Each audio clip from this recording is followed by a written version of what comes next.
Hello, my name is Adam Graham-Squire, and I'm going to be giving a talk about voting theory. And I'm going to start with just some brief background on what voting theory is and what it means. Basically, it just means any type of investigation that involves voting and particularly things related to democracy around voting. And sort of our jumping off point for this talk is that in most American elections, you can only vote for one person. That is, you get a ballot and it might have three candidates, A, B, and C. And when you go to vote, you're basically just choosing, I want candidate A. And that seems to make good sense and works quite well. But a lot of times that there are a whole lot of parties. There might be not just Democrat and Republican, but you might have a Libertarian, a Green Party candidate, the rent is too damn high party. And it turns out that when you have a whole bunch of candidates like that, unless you're voting for one of the more major candidates, like the Democrat or Republican, oftentimes you're just throwing your vote away. So if you vote for the Communist Party candidate and they only get 2% of the vote, then you're really not contributing to the election. And the idea for where we're jumping off in this particular area of voting theory is, what if you could vote for multiple candidates and rank them? This would give you more information about what people's preferences are. And this is called ranked choice voting, which is just basically exactly what the name says. You're ranking the choices, and that's how you vote. So all candidates are on the ballot at the same time. You rank all the candidates instead of just your top choice. And hopefully this will allow for more information, perhaps better democracy. And that's what we're going to be investigating today. So the idea here is when you go to vote, your ballot might look something like this. Maybe there's four candidates, Adam, Bernie, Clinton, and Donald. And you want Bernie as your first choice, Donald as your second choice, Clinton as your third, and Adam as your fourth choice. That's how you fill out the ballot, and then you turn it in. All of those ballots are then compiled into what's called a preference schedule. And that's basically just all of the votes that happened compiled into one nice, easy chart to read. And the way the preference schedules look, and by the way, I usually would just refer to this as an election, and this is the data that you're given in this form. But basically, the idea is, in this election, there were 100 people. All of my elections, almost all, are going to be out of 100 people. 70 of them voted A, B, C, D. 13 of them voted B, C, D, A. 10 voted C, D, B, A, etc. And in a normal election, what we have in the US is normally you would just get this first spot. Everybody would just vote for their first choice. That's all the information you'd get. So in this case, go ahead and look at that election with all this data and decide for yourself who you think should be the winner of this election. And when you come up with your answer, go ahead and put that candidate's name, type it into the chat. If you want to give a brief explanation, you can. But this one is relatively straightforward. So take a minute, think about that, and put that in. Okay, you've had your minute.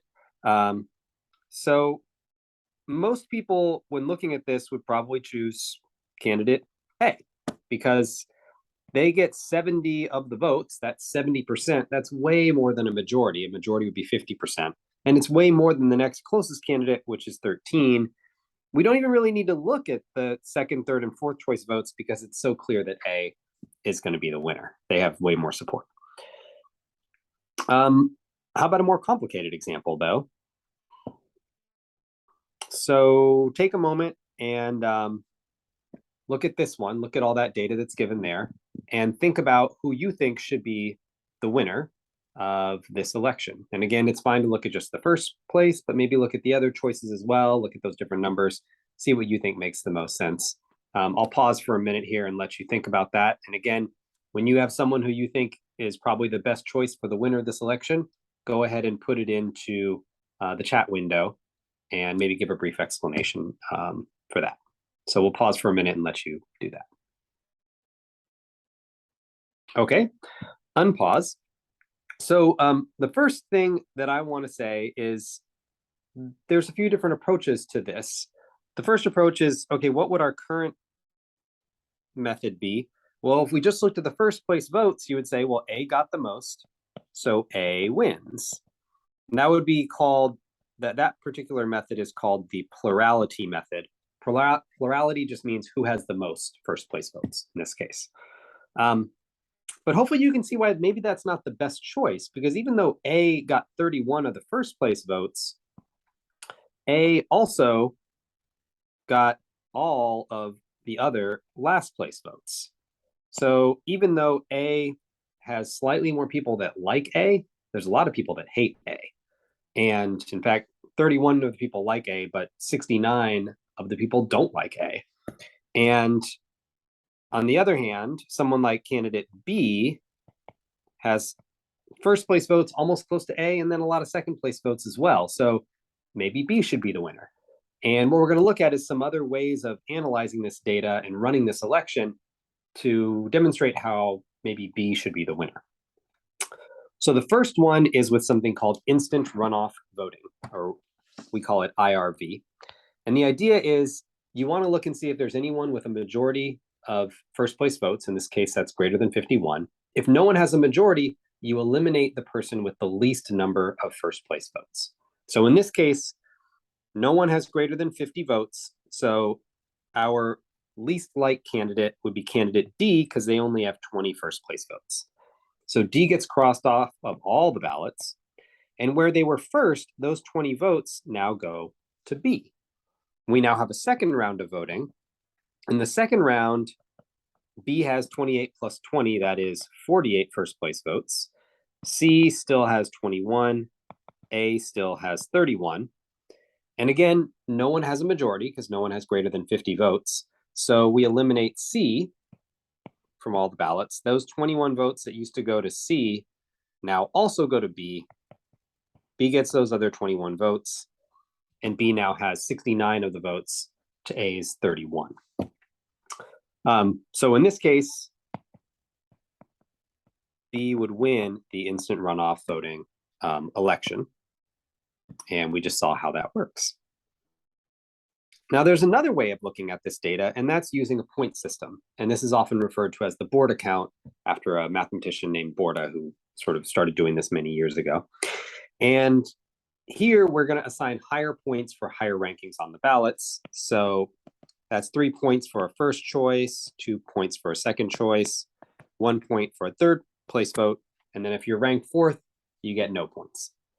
So candidate A, there's 31 votes where they are in first choice, so they get 31 times 3. That's a total of 93 points.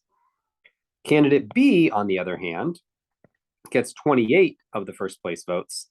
And then if you add up all their second place votes, 31 plus 20, that's 51 second place votes.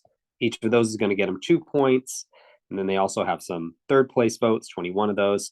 That's a total of 207 points. And if we add up similarly for C and D, C has 170, D has 130. So in this case, B wins the Borda count method. And again, what we're seeing here is the extra data, the second place, second choice, third choice votes, those are helping us determine who's the winner. And we're seeing here that with that extra data, we can really tell that A is maybe not the best choice.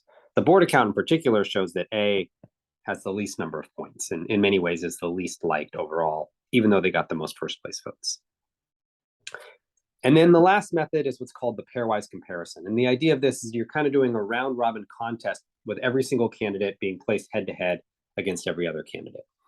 So if I look at that, if I wanted to compare, say, A versus B, what I would effectively do is cross out all of the other candidates, C and D, and I would just look at, for these 31 votes, who would those voters prefer, A or B? Well, A is ranked higher, so A would get those 31 votes. But in all the other columns, B is ranked above A, so B would get all 69 of those votes. B would win that head-to-head contest. And when you do that, you can actually see that A actually loses to all the other candidates. They lose every single head-to-head. And similarly, B actually beats everyone in a head-to-head. We just saw that they beat A, and if you look in these first two columns, you can see that B is ranked above C and D in both of those columns, and those account for 59% of the overall vote. That's a majority, so they would end up beating everyone in a head-to-head. And because B wins all those head-to-heads, B actually wins the pairwise comparison election as well. So these different methods show how we can use the extra data, the second, third place votes, to actually give a more thorough analysis of what's going on in an election. And here we're seeing that B actually ends up being the winner. And I just showed you, 4 methods. We got plurality, board account, pairwise comparison, and instant runoff. There's a whole lot of other methods, though, that I'm not going to go into. But real quickly, what they would look like, there's something called the Coombs method. It's similar to IRV, but when you go to eliminate that candidate, instead of eliminating the person with the least number of first place votes, you're actually saying who has the most last place votes, like who is the most hated, and we eliminate that person. Top 2 runoff, similar to instant runoff, but instead of eliminating one candidate at a time, you just look at those first place votes and say, who are the top 2 vote getters, and you eliminate everyone else. And this one is actually sort of done in the US in a lot of places, but we do it in 2 different elections. We might have like a primary election where we sort of pick a couple candidates. If no one has a majority, then we go have another election, a month and a half later between just 2 candidates. So this is something that we sort of do. The Buckland method is a little strange. Basically, you look at first place votes. If someone has a majority, they win. If no one has a majority, you then add in all of the second place votes, counting them just like they were first place votes as well. You total those all up. If anyone has a majority, then they win. If not, then you add in the third place votes, etc., until someone has above 50% of the votes. And then there are crazy methods like the Scholes method, which is kind of like pairwise comparison. You compare everyone in a head-to-head, but instead of just looking at who beats who, you look at how much they beat the other people by, and you make a graph where all of the candidates are nodes and there are lines, arrows going from one to the other for who beats who, and they're weighted. And you can make separate paths to show that even though someone wins a certain way, they might lose a different way. And there's this sort of complicated way of deciding who should be the winner from that. Those are all RCV. Those are all ranked choice voting methods. And there are some other methods that are not, you don't rank the candidates, but they have a similar way of approaching things differently from how we're currently doing it. So approval voting, the way that works is, it's like what we do now where you get 5 candidates. Now you can only vote for one person. With approval voting, you can actually approve of multiple people. So there might be 3 candidates that you like, all of them you think would be fine for mayor. You approve of all of them, and you just don't approve of the other 2. And then you add up all the approval votings, whoever gets the most wins. Range voting is sort of like the board account. It's like a point system, but instead of having fixed numbers for first place, second place, third place, you're just giving each individual candidate however many points you think they deserve from like 0 to 10. So your top choice, you probably give 10 points. Maybe your second choice, you give 8 points. For each person, how much they put will be different. It's kind of like, people described it as like the Yelp version of voting. So those are all different ways that you can deal with having a bunch of candidates. And not all of these are actually used for political elections. In fact, in the US, these 3 methods, plurality, top 2 runoff, and instant runoff, are really the only ones that are used for political elections. Plurality is the one that happens most of the time. There is a lot of top 2 runoff, and the policy sort of change from place to place, but there are often runoff elections. And then instant runoff, that really started to be used in the last 15 or 20 years. The Bay Area was the one that used it sort of earliest. Minneapolis, St. Paul got into it, and then the whole state of Maine, and then New York City.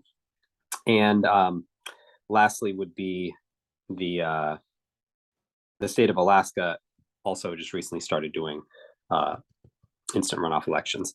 One thing to notice about this is what I'm referring to as instant runoff voting. If you look at like New York City information, they'll call that RCV. They'll call that ranked choice voting. I don't like that term because there's a lot of ways to vote where you rank the choices, and instant runoff is just one of them.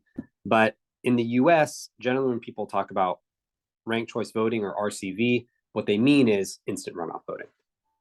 And there are other methods that are used outside the US. for voting. Some of them are parliamentary systems. Some are for electing multi-member districts. And if we have time at the end, I'll talk a little bit about that. And sometimes the data is also displayed a little differently for instant runoff. You don't usually get a preference schedule because that might be way too many ballots. If there's 10 candidates, that data is pretty ugly. So oftentimes for instant runoff, you get something that looks like this. So this was the mayoral election in New York City in 2021. In the first round, these were the percentages that certain candidates got of that first round vote. And there was actually a couple other candidates down here who had very small amounts. They had such low numbers, they kept getting eliminated.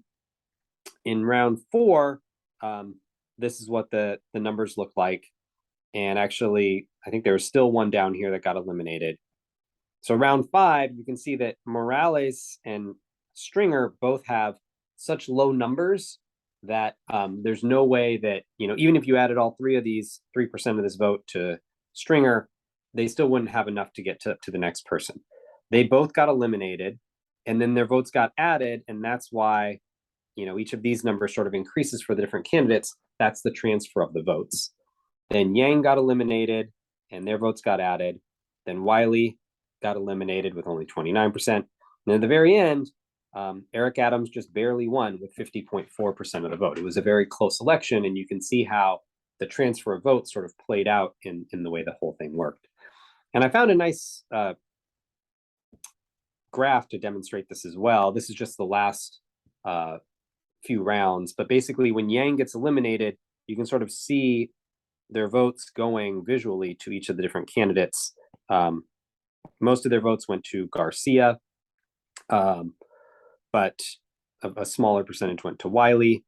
And some of them, you'll notice, also go to this gray spot at the bottom. Those are inactive ballots. So some people might have voted just for Yang and no one else. And so when Yang gets eliminated, those votes don't get transferred. So that does happen in instant runoff. It's it's recommended that you sort of add more people to your list in case your first few get eliminated. Your vote will still count for something. Then when Wiley was eliminated, you can see a lot of her votes went to no one. If a few more of those would have gone to Garcia, Garcia probably would have won that mayoral election. Instead, Eric Adams won. So this might all sound really well and good at this point, but there are some issues with instant runoff and other ranked choice voting methods. So we're going to talk about a few of those. But first, a little bit of time for you to analyze another election. Again, we've got a set of data here.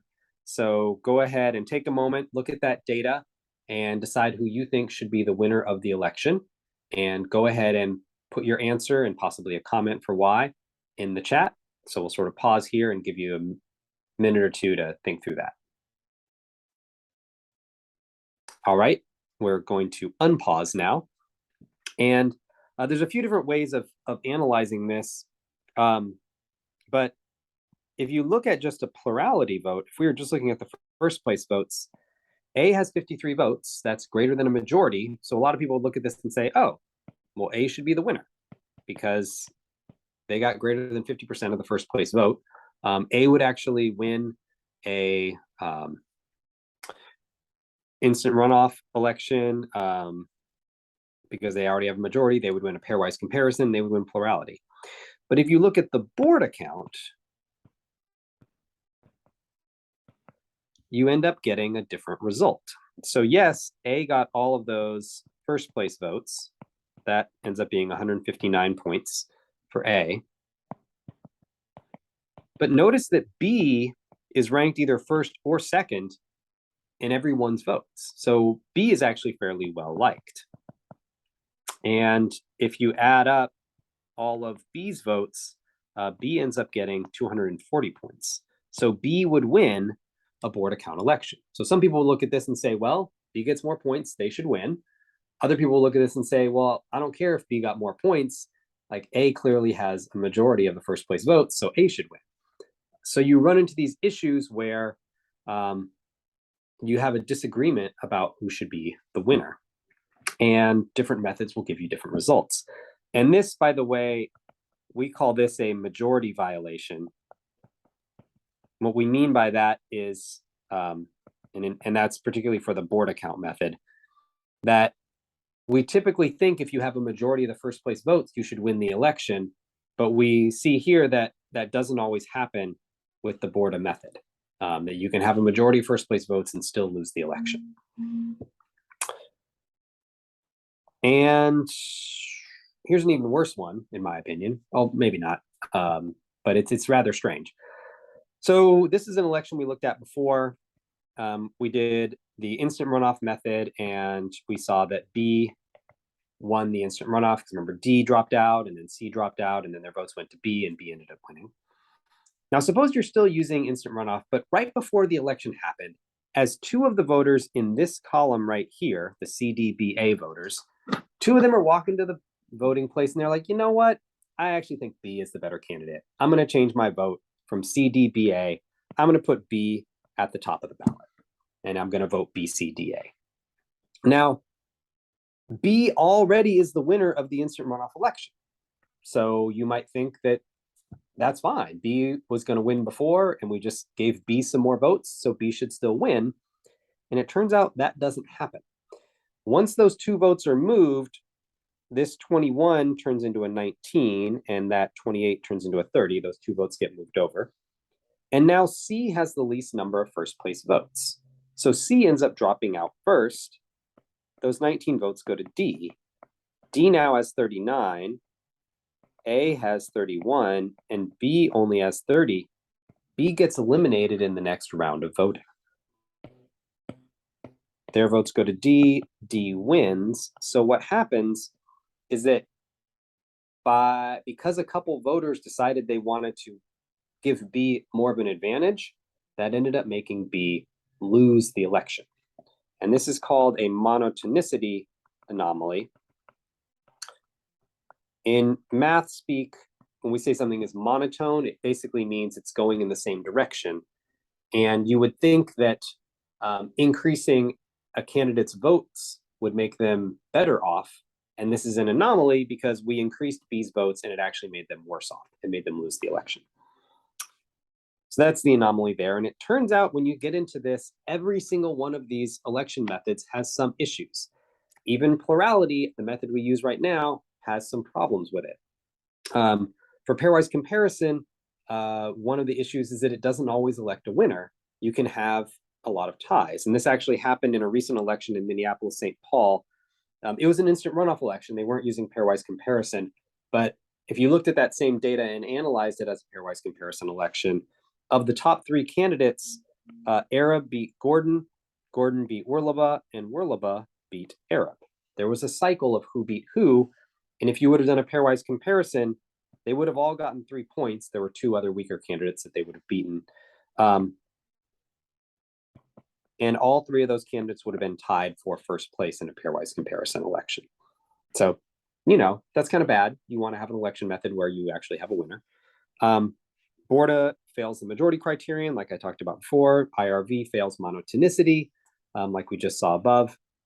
And at this point, it kind of seems like, oh, well, everything's terrible. Let's give up on democracy and, you know, just burn the whole place down. But I think that's not actually the conclusion you should make. The conclusion you should make here is that every method has some problems. And the two big questions then become, how often do these problems show up? Are they things that you can make a mathematical example of, but maybe they don't really happen all that often? In which case, who cares? Or do they show up all the time and they're really a problem? And then the second question is, now that we know some of these benefits and drawbacks of these different methods, the question is really, what do we want our democracy to look like? And we can look at these different methods and say, I think this method is better. It has this flaw, but it has these other benefits. And I think that's necessary. That's a discussion about democracy that I think is actually pretty interesting. And I think could yield some good results about what our democracy means. My particular research area looks at real world instant runoff data and tries to figure out how often these anomalies happen. And it turns out the answer is they don't happen all that often. For the monotonicity anomalies, it's about 1% of the time where you actually have this type of issue showing up. It's pretty rare. Most elections are not really that close. These anomalies tend to happen when you have these really close elections. Same thing with this pairwise comparison. That one is much less. I think that one is closer to like, I don't know, 0.25%. The first analysis I did, I didn't find any of those anomalies at all. So the evidence shows that most of the time, most of these election methods are going to yield the same result, with the one exception being plurality tends to actually be kind of the worst. It's common, it's not that uncommon that your plurality winner actually is not as good as, you know, someone else using these other methods. Plurality being the method we use right now. So let's do one more. Again, this is just some election data. Go ahead and analyze it. You can just kind of eyeball it. You can look at the different methods we've seen so far. Make your determination of who you think should be the winner. Put your answer into the chat. I'll give you a minute or two to think about that, and then we'll talk about it. So go ahead and pause now. Or I'm going to pause the video and let you work on that. Okay, unpause. When I go to the next slide, we actually see the results using all the 4 different methods. So plurality, if we just look at the first choice votes, candidate A got 38 of those. Candidate A should win. Notice that C, I probably should have said this before, but I didn't. C actually has 30 first place votes because you have to combine these 2 columns because there are different rankings for C. In any case, if you do the instant runoff election, B gets eliminated, their votes go to D. D then has more than C. C gets eliminated, and their votes go to D. So D wins the instant runoff. If you do the Borda count, it turns out that B wins Borda, even though B only has 10 first place votes. Right there, B has a whole lot of second place votes. And that ends up powering them. They get a lot of points from that. And they end up getting the most points. The next highest one is C at 182. And lastly, if you do the pairwise comparison, you see that C actually ends up beating all of the other candidates in a head-to-head matchup. Notice that C, like I said before, has 30 first place votes. And then if you look at just this other column of the 22, they're going to beat B and A. So the 30 plus 22, that's 52 votes in their favor. And then if you look over in this first column over here, they've got another 38 votes where they beat candidate D. So C wins the pairwise comparison. So you can have these elections where each of the different methods is going to give you a different winner. And the reason that's happening is because this electorate is pretty mixed up about who they want as their top choice. And it kind of depends on the method chosen. And it wasn't my research, but a paper that I've seen recently basically looked at all these different methods and found that most of the time, most of the methods are going to agree on the winner with a ranked choice vote. But there are certain situations where they don't. And then it becomes rather important what the method is used. So quickly, just to end this summary, no voting system is perfect. Even plurality, the one we're using right now, has some serious flaws. Every voting method has some benefits and drawbacks. Most anomalies that I've showed you here, even though they look kind of scary, they're relatively rare. And they show up in close elections where people have a hard time deciding who they think should be the winner. And the big question is, what matters to you in a democracy? Which of these methods do you think makes the most sense? And then you go with that. And that is where I am going to end my talk. Thank you.